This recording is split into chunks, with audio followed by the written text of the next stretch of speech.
मित्रों नमस्कार। अशोक वाजपेयी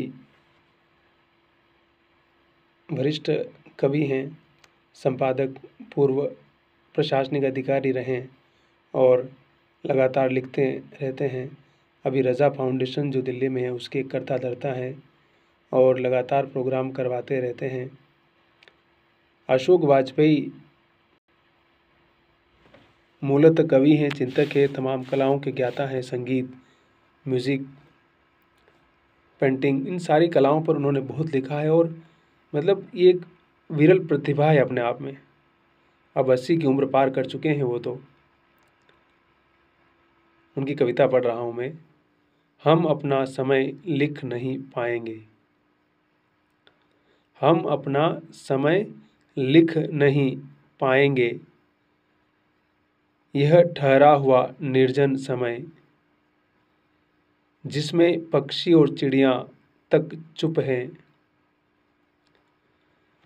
जिसमें रोज़मर्रा की आवाज़ें नहीं सिर्फ गूंजें भर हैं,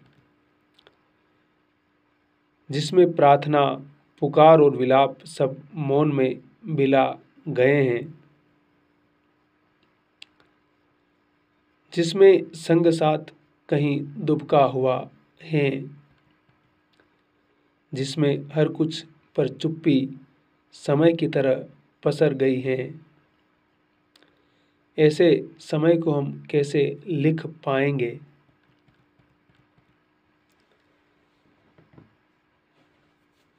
पता नहीं यह हमारा समय है, यहाँ हम किसी और समय में बलात् आ गए हैं। इतना सपाट है यह समय कि इसमें कोई सलवटें, परतें, दरारें नजर नहीं आती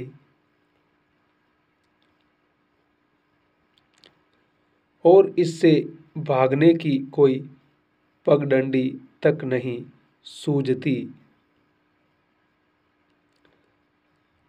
हम अपना समय लिख नहीं पाएंगे, हम अपना समय लिख नहीं पाएंगे, यह समय धीरे चल रहा है,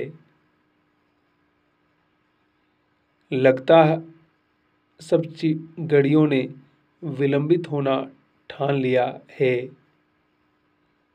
बेमौसम हवा ठंडी है, यूं वसंत है और फूल खिलखिला रहे हैं, मानो हमारे कुसमय पर हंस रहे हो और गिलहरियां तेजी से भागते हुए मुंह चिढ़ाती पेड़ों या खंभों पर चढ़ रही हैं। अचानक कबूतर कुछ कम हो गए हैं, जैसे दिहाड़ी मजदूरों की तरह अपने घर गांव वापस जाने की दुखद यात्रा पर निकल गए हों। हमें इतना दिलासा भर है कि अपने समय में भले न हो, हम अपने घर में हैं।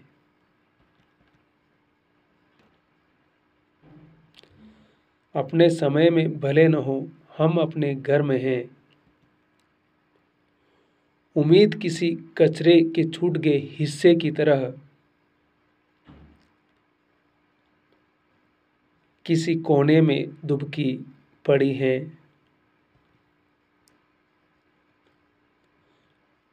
जो आज नहीं तो कल बुहार कर फेंक दी जाएगी।